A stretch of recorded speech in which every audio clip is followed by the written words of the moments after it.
Welcome to the Gain Momentum podcast, focusing on timeless lessons from senior leaders in hospitality, food service, travel, and technology. I'm joined today by Anne-Marie Johns, General Manager of the Fairmont Tremblant. How are you, Anne-Marie? Great, Adam. It's been a great start to our ski season here. That's fantastic to hear. And you've just celebrated your 35th anniversary with Fairmont. Congratulations. Thanks, Adam. It's been really quite the journey. 35 years with Fairmont, starting in the Canadian Pacific hotel days. Oh, With the start of my career in Western Canada, had an international mandate within those 35 years, which was an enriching experience in Monaco at the Fairmont Monte Carlo, and then back home, Canada, Eastern Canada, Montreal, and now in Tremblant. well, so let's unpack that because the Fairmont brand, its history is synonymous with the nation that is Canada. And you said it, the Canadian Pacific hotels were part of the foundation of this country. I'm wondering, could you start on the history of the Canadian Pacific that is now called the Fairmont brand, part of Accor? So Canadian Pacific, well over 100 years of history. So when you look at, when they put constructed the railway through Canada, so you have William Van Horn, who made his famous comment was, we can't, export the scenery. We got to import the tourists. And as, when they concluded building the railway, they started building these iconic hotels in the best locations across Canada. So a celebrated history that we continue to share, the story internationally, that has a deep root within Canada culture, that we're now taking this culture in hospitality internationally with the Fairmont brand. Yeah, I believe it was our first Prime Minister, John A. Macdonald, who, as part of British Columbia joining the Confederation, the country, he promised a railway to be delivered within a certain time period. And then part of that was to develop commerce along the railway, for which the Canadian Pacific Hotels was instrumental in that process and growing the connection from coast to coast, as well as the commercial backbone that exists today with mining, logging, cattle, oil, everything that we have that we export to the world. I think you've summed it up right. And then the hotels just, came on through that history of obviously, being the backbone of the development of our country. So lots of great history, lots of great stories. We've hosted, celebrities, political leaders internationally. We're known, our hotels, as, the place of occasion, where the big meetings happen, where leaders come together, where history is made. So, lots of storytelling to go, through this past century. And yeah, that word storytelling, it's so important for hotels because first off, we often forget the role, the significance that hotels play in bringing people together from different communities and helping move things forward and telling that story that we only really see in hindsight. And I'm wondering if we could now shift to your current role in the Fairmont Tremblant. And what is the story of the Fairmont Tremblant? Well, this hotel was built in 1996 by IntraWest. And, I'm sure, Adam, you're aware, IntraWest was behind, building the resort in Whistler, which was done in the late 80s. And, with the success in, building, Whistler, bringing in the town development, hotels, ski resort, condominiums, this success that they put together in Whistler looked towards Eastern Canada and saw Tremblant with the same type of vision of development of building this ski village that had, it was very close proximity to probably 90 million potential ski visitors to target in Eastern North America, into the US and Eastern Canada to come into this area. And so had the vision to look at the infrastructure that was built in Whistler and decided to take Tremblant in that same direction. So that's when, when they were looking at what hotels to partner with, certainly Fairmont was at the top of the list, going, there has to be a Fairmont at the time, Canadian Pacific hotel within the success of the infrastructure of the ski destination. So the hotel was built in 1996 with the opening of Tremblant and the year round village resort. Our location, as far as location, when you come, we were the only full service hotel that ski in, ski out in the destination of Tremblant. Wow. So just to backtrack here on Tremblant itself, which in my mind, and I'm a little bit biased because I'm Canadian, it is the best ski destination on the entire eastern seaboard of North America. Correct. For now, well over 20 years, we have received and continue to receive the designation as the number one ski resort in Eastern North America, as endorsed by Travel and Leisure. So, with the property, the Fairmont Tremblant, you've recently executed a property improvement plan, a PIP, as we call it. Can you describe what was the totality of work and how you shepherded everything forward? Well, pre-pandemic, the PIP program started in 2017 with a complete transformation to the food and beverage offering. So there was over $6 million investment on a redesign, taking the food and beverage experience to a complete other level, which was done with great success. Following that first part of the PIP program, there was a whole room renovation, pool terrace renovation investment that was in discussion and in the planning stage. And then COVID arrived and put everything on pause for a while. But now we're halfway through a $35 million investment, which includes Fairmont Gold that's been completely redone and relaunched last year successfully. Redesign and of our terrace and Nordic pool outdoor experience. And now we're into our full room renovation and coming to halfway through the room renovations that will continue. And within 18 months, we should be completed all the major projects within the $35 million investment plan. Wow. Okay, so let's unpack one part there, and this is the Fairmont Gold brand. And I've experienced the Fairmont Gold, and it's basically it's a hotel within a hotel. And Fairmont Gold, Fairmont does this. They 10 out of 10. They're a 10 out of 10, but it is not a program or an idea that is unique to Fairmont. Can you describe what Fairmont is as a hotel within a hotel product, and what is the goal and the underlying travel trend that's driving this trend? The Fairmont Gold product, as you mentioned, hotel within a hotel, it's really your five-star experience within our sort of four-star overall hotel, and competes with a Four Seasons Ritz-Carlton. The guests that we attract for that product is certainly looking for a more exclusive experience, more personalized experience. The lounge experience is truly, the demand driver for the Fairmont Gold customer, and experience where you have a light breakfast served. You've got, hors d'oeuvres in the evening, an honor bar. You've got personalized concierge experience that go, into more detail with regards to your experience. And the length of stay seems longer than perhaps, the other type of guest experience in the rest of Fairmont Hotel. We'd like to sum it up too from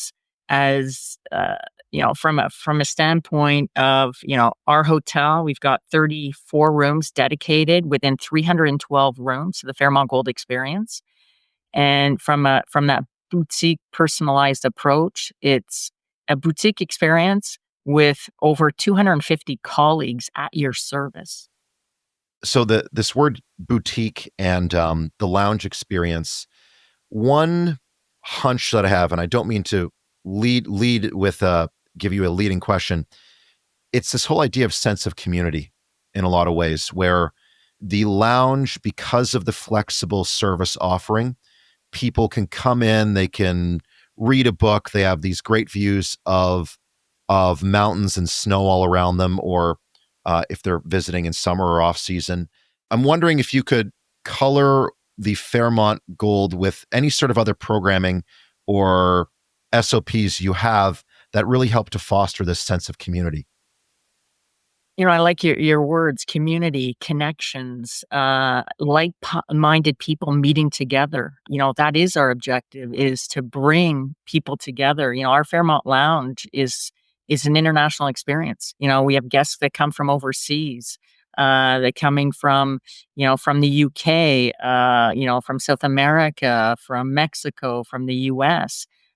So it's a place that, is a gathering place where people can make connections with other guests coming from all over the world.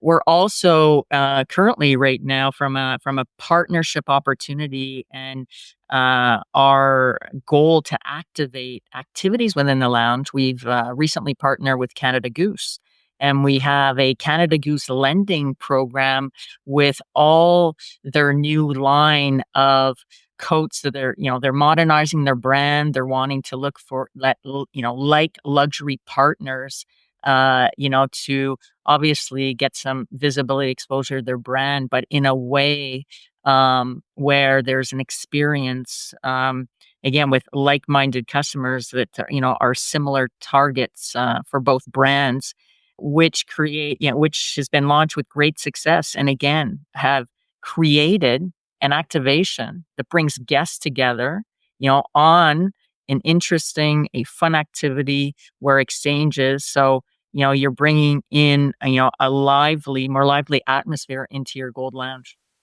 That's a cool partnership, and I've always talked about that as hotels as places for activations like that. It's the perfect fit because all these retail brands, they all want, they know that if they let customers try before they buy, then they're more attached to the brand, they're more likely to buy. And at the same time, this is a great way to showcase a really great Canadian brand to guests who are coming in internationally. So it's a perfect fit. Yeah, yeah, it's been a big success to date.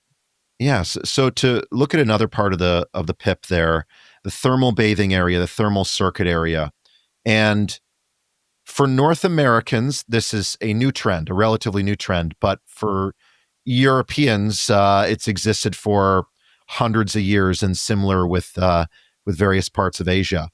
Can you first describe what the actual thermal bathing area is? Yes, the thermal, what we call our Nordic spa pool experience is, three different pools. We've got a cold plunge pool, we've got a heated outdoor pool, and then we've got the large hot tub. And the circuit includes, coming into a cold plunge, or going into the hot pool, followed by a cold plunge into the heated pool. And there's, amazing wellness benefits. To your point, this is becoming very popular. This is being communicated as a health and wellness routine, that's, has its certain health benefits. And, from its positioning, especially, our location close to the mountain and visibility, has been an extremely successful demand driver for guests coming to our hotel. To the point where we have guests residing in other accommodations around our resort that will check out of their hotel and come and check into our hotel because they want to have the Nordic pool experience. If you're not at full capacity, full That's occupancy. right. Yeah. Exactly.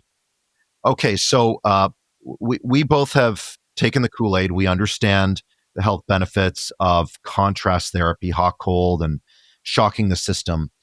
But for a lot of people who, I don't want to put a demographic limit on that, but let's just say people who are more of an analytical mind, they would require more feasibility and more more pro forma in order to justify an expense like that. In hindsight, you said it yourself, it has driven more demand. It's easier to do in hindsight, but foresight, somebody could easily say, well, that isn't worth the investment. So, how did you justify this expense? Because building a Nordic spa, particularly outdoor, that is four seasons, can manage the Canadian four seasons, that's expensive. How did you justify that expense? So the investment, just the pool outdoor terrace was $4.2 million. So to your point, that's a massive investment. Um, so to get ownership, obviously on board for the investment, there's certain projections long term that you need to make to get towards obviously the ROI that everyone's looking for. So, with our sales and marketing team and certainly with key markets that we've been targeting, and you need a sophisticated, sales and marketing pitch strategy to present. But as you and I know, Adam, um, what is hugely important is your media plan, your communication plan. Making sure that what kind of exposure are you going to get in order to create that awareness. It is a new product, it is a new experience, and I would say within the day, and owners today, they're impatient.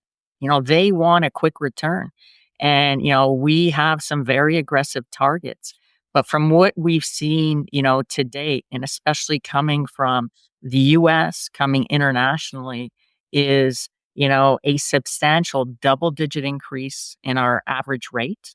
So, not necessarily the volume and occupancy, because, to a certain point, you want to make sure that, you're maintaining occupancy at a level to still have an exclusive experience to deliver upon. But the rate has been increasing, as I mentioned, double digit, to the point where we are on track with the famous pro forma ROI to date. So, I would say we're coming into almost 18 months after opening, and we are on track.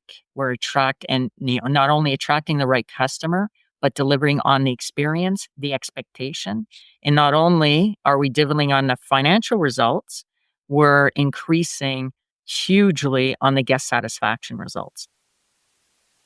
There's one other word I want to throw in there that relates to this, and that is seasonality or the reduction thereof by having more features, more amenities, and more on-site programming. Can you talk about how the addition of the Fairmont Gold and also the Nordic bathing area has reduced seasonality for the property?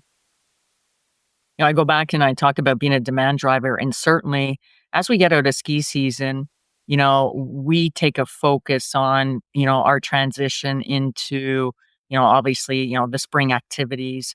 Um, but this wellness component is a solid USP, unique selling point offering for us to bridge the gap to get demand increase during these shoulder season periods.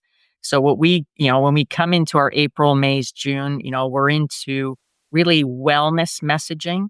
Recently we've been in the last 2 years very successful in attracting a yoga retreat.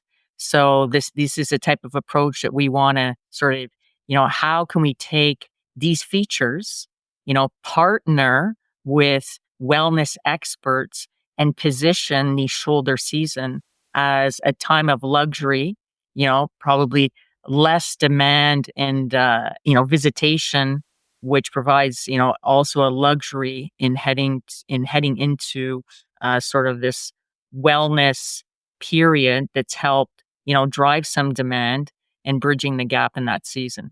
So there's wellness component. There's also the meetings and conventions. We get into that period, and to your point, going into a meeting without maybe an experience. And more today, as a trend we're seeing, especially on the small, medium size, is, post pandemic with, many, many workers, working from home, more than ever, we're seeing companies taking their employees on retreats, getting them connected. So in this small, medium-sized range, we're finding that, those periods are helping us bridge the occupancy gaps of our seasonality. Wow. Yeah, that is a mega trend, which is the experiential meetings and mice section at the larger end for conventions is not just keeping people in the same room, but getting them out there. Whether that is having the luxury of having a world class ski destination at your doorstep, or even just changing up the rooms and doing something a little different. So there's one other product you mentioned here, which is the continuing adaptation into residential style room makeups. And I'm wondering if we could switch gears to talk about that product category that's coming into the Fairmont Tremblant, and how that meets a different segment. I guess more so the leisure transient segment, but new types of travel behavior that are coming in. So 68 rooms within our inventory of 312 rooms are what we call these condo residence suites. And we're noticing a trend of, an increased length of stay. And with an increased length of stay, the guest wants more space. And the increased length of stay, and we're seeing from almost leisure bleisure. And I'll just give a great example where we have, a guest that checks in on a Sunday that selected this condo suite, category of room, and checks out on Friday and has booked all winter long ski sessions with his coach in the morning and then works in the afternoon and evening. So he's constructed his winter working schedule as, addressing his passion of skiing and improving. So he has his ski coach in the morning, and then he's working from the condo suite, wanting that extra space. And then the amenities that come in. So, the kitchen unit, so his snacks and what he likes to sort of eat during the week, in addition to dining in our restaurant. So that sort of gives you, evolving transition and trends we're seeing with the flexibility of having a virtual work environment. You replace ski in the morning with surf in the morning, with run on the beach in the morning, with it is a global trend. And there's obviously a lot of unique things you can do with that at a ski destination. And I believe one of them is your new ski butler service. Could you discuss that? So we've taken the whole rental ski experience of just lining up, arriving to the hotel, spending maybe an hour of your morning when you should be on the slopes, but you're getting outfitted now with a ski butler concierge service. And it's all about anticipating all of your needs prior to your arrival. So making that contact, getting all that information, setting up your entire, kit of skis, your poles, your boots, your helmet, everything that you need. So upon arrival, and if, extra fittings need to be, addressed, with special needs, they can do fittings within the comfort of your own guest room. So all of the needs are anticipated prior to arrival at the hotel. So it's such a more efficient process of arriving. Everything is already set. So it's almost, I can say, casually, it's like a grab and go in the morning. So there you've just gained all this precious time where traditionally it's been a lot, a lot more onerous on our guests. And this partner has brought in partners with Roseniel. So, the elevation of the high performance ski. So everything's brand new, Roseniel, high performance. If your family are racers from another mountain destination anywhere in the world, we can fit, a racing ski setup for the children. So, so there's a lot more variety. There's even bespoke skis that has been made specifically for our ski butler partner. So if you want to, change a type of ski during your stay, so a lot more flexibility in the experience, the product, but most importantly, trying to make it as seamless as possible to maximize the guest time on the ski slopes. Yeah, and you said it right there, the time maximization, and that is what we're seeing. That is a luxury trend, but I would say that that trend pervades all product categories within the hotel industry. Is the whole idea that money is just something, but time is really what's most important, and that is also the going back to the idea of fostering these senses of the sense of community, because it's the time we spend together, and how an environment can amplify the time we spend together. So, in terms of other trends, either at the hotel, things that are going on in Tremblant, or worldwide ski trends, what else do you see that's happening? Let's talk about the après-ski culture. Aha, I call it a culture. yeah, I see what's happening not only in ski destinations, but you have cities now embarking on animating in the winter their outdoor terraces, bringing domes. It seems like this culture now is permeating a bit everywhere. Tremblant has been known as the number one après-ski destination for over 20 years, endorsed by Ski Magazine. So when I arrived here, right in the middle of the pandemic, I was questioning, what is the après-ski experience? And, there's some establishments well known on the map, and they come out as the place to be for après-ski. So when I arrived at the hotel, we saw some opportunities that, what do we do about an après-ski culture? Knowing that the investment of our terraces was coming in, and we started, 2 years ago with a smaller concept to head in the European direction. And again, it takes, a team on site of passionate skiers that have lived the experience elsewhere to bring in a concept to the hotel. So we started, small with right off the Nansen Run, which is the major ski out run of the mountain, with a small après-ski outdoor concept that was hugely successful in year one. So this was in 2022, 2023 ski season. Coming out of the renovations of the major terrace was when, we were inspired by a European concept, après-ski concept called La Folie Douce in the French Alps. Very strong, huge activators, entertainment, DJs, big party scene.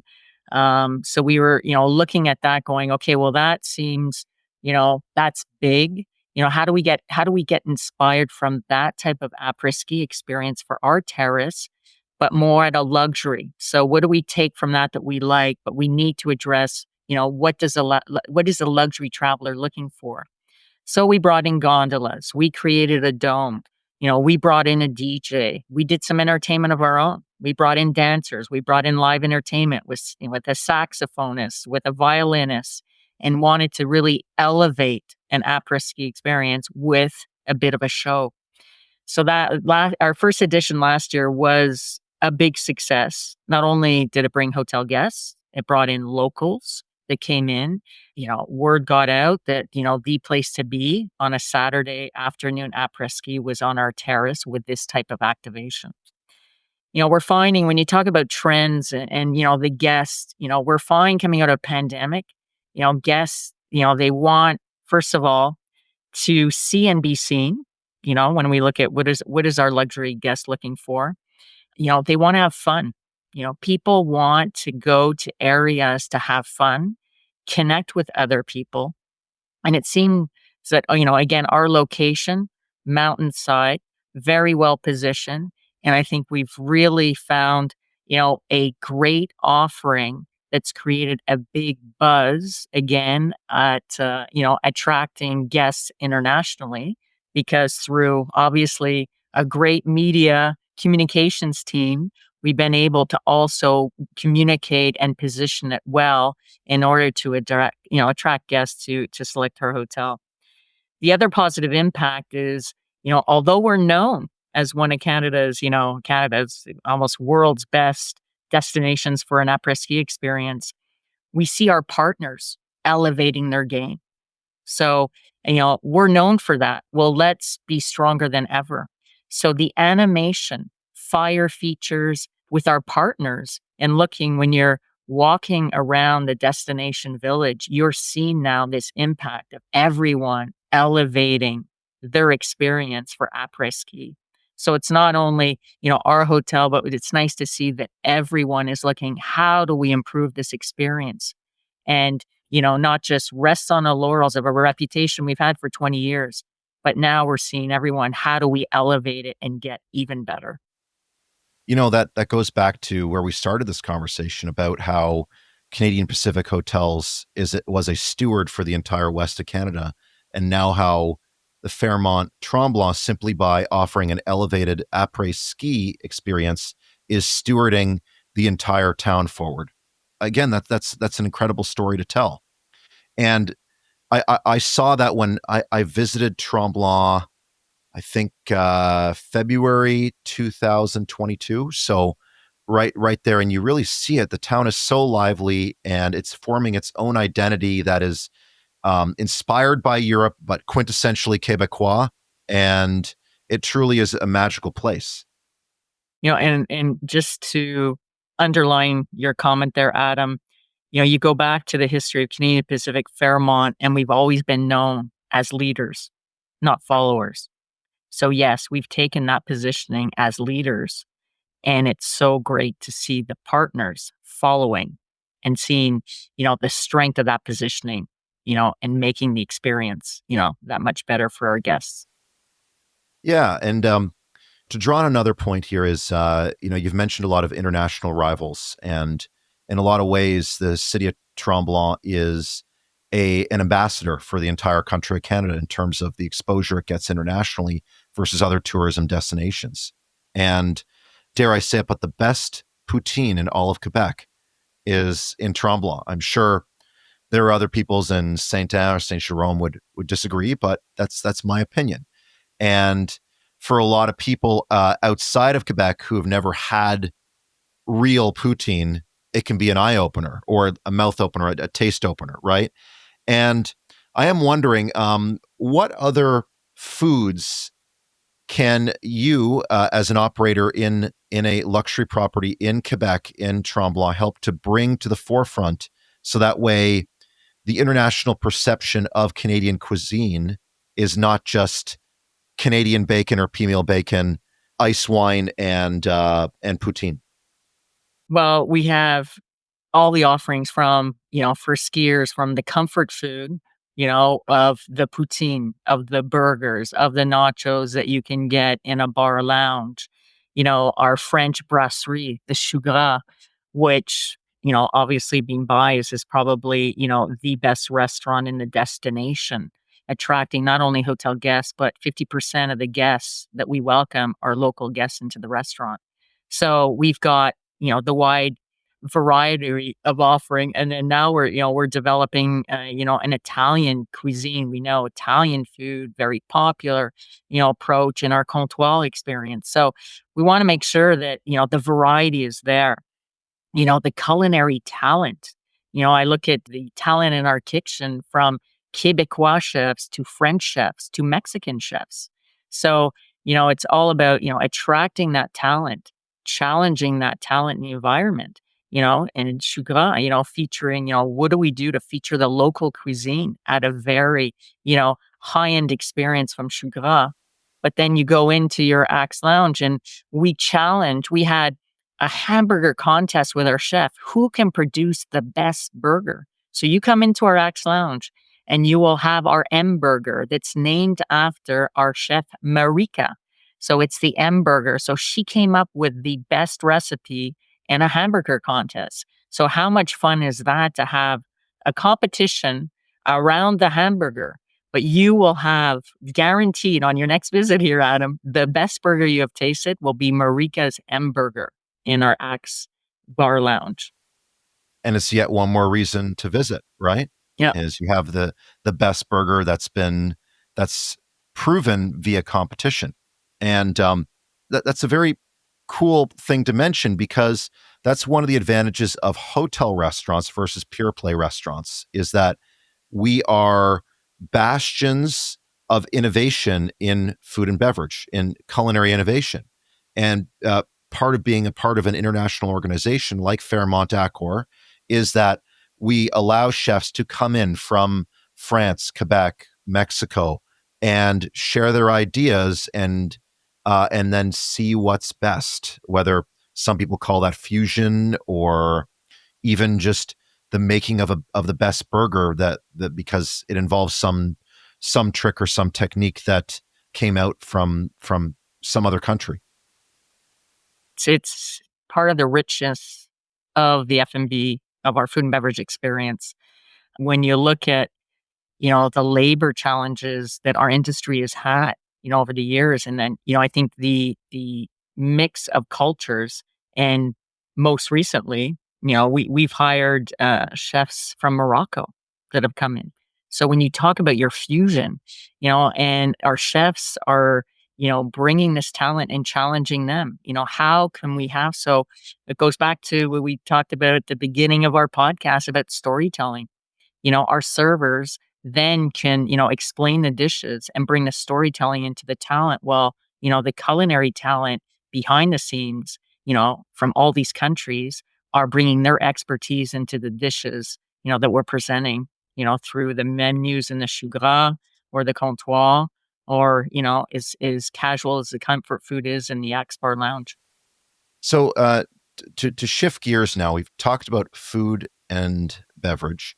Going back to the whole idea of wellness as a USP, as a unique sales proposition, there was the 2025 Accor Trends was put forward, published by the, I guess, the brand parent of Fairmont. And one of the key trends was this whole idea of athletic wellness escapes.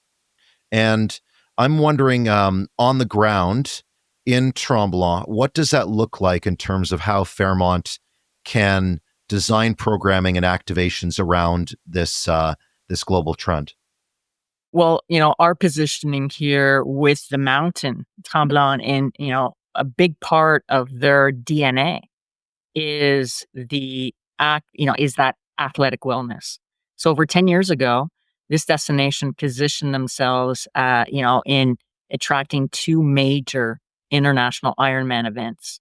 You had the full Ironman in August. You had the half Ironman that came in, launching truly the summer season in June. And that really, set the stage of, our DNA is, we want to be known as a health wellness destination by attracting these big events. And from these events, we're now, hosting what we call an annual Solomon race, which is a cross country race on the mountain. We have mountain, World Cup, or World Canada Cup, mountain bike racing. We've got ball hockey tournaments. So, when you look at these athletic events that, the hotel in Fairmont, so we, in complement with the destination, are welcoming all these participants that are participating in all these activities. And certainly, I talked about, yoga, this yoga event that's growing in participation year over year is now going to expand into the destination village because the demand is growing substantially in the yoga world and the yoga retreats. So, again, when you look at, how are we dealing with some of these seasonalities, the positioning here is a natural one with the mountain, outside of ski, it's athletic wellness, fitness is a strong part of the destination positioning. Yeah, and you mentioned mountain biking and hiking, and that goes back to seasonality about how when you help to create these programs and foster various types of athletic escapes, you thereby incentivize people to come any time of year. There's always something to do. Year round. I mean, it's year round, 4 seasons. And a huge strength of Tremblant is is the variety of activities within a 10-kilometer radius of this destination. So it's not getting into your car and driving 45 minutes to access any type of activities. You mentioned you have hiking, the mountain biking, the road biking, the water sports, the golf courses, 4 championship golf courses within, a short proximity of our hotel and the destination. So a big strength is the variety of activities, right at our doorstep. Yeah, I guess we haven't even talked about golf. That's a whole other podcast because golfers are a very, very, very strong segment for a lot of travel. So to close out here, are there any other final thoughts you have about the future of ski destinations? What else is happening on the horizon for the Fairmont Tremblant? And even this word demographics, about how ski destinations and brands are adapting to both the longevity of the boomers on one hand, as well as the up and coming Gen Z. It's not all about ski, and I think the strength in the destination is, there's ski. There's so many other non-ski activities, Adam, that's attracting all level of generations when you think of snowshoeing. And we have a lot of winter hikers. Winter hikers, so you've got, a trail system, with just an easy adaptation of crampons, you could be hiking in the winter. So the accessibility, is, reaching all demographics. So you have multi-generation families coming in where, okay, so the children can be in ski lessons, the parents skiing, and, the boomer generations out, either, taking advantage of the village, the restaurant, shopping, going for a leisurely walk, within the trail systems within the area. Um, Fat biking. So when you think of, the passionate mountain bikers, road bikers, fat biking has also been, an explosive sports coming out of the pandemic. And now with, electric fat bikes, you find you're on a trail with cross country skiers, fat bikers, snowshoers. So there's a plethora of variety of activities outside of ski and snowboarding. And yeah, you talk about the variety of activities, and I just want to insert a wellness plug here, which is that novelty, whether that is learning a musical instrument, learning a new language, reading a new book, experiencing a new destination, as well as trying new sports. Novelty is one of the foremost ways to stave off any form of dementia. So, dare I say it, but the programs you're offering are incredibly important for everyone to experience and partake in. No pressure or anything. No pressure. We'll use that. We'll use that in our marketing and communications. Please, yeah, you can quote me too. Yeah, exactly. So, Anne-Marie, thank you so much. This has been a fantastic episode to learn about what you're doing, and thank you so much for coming on the show.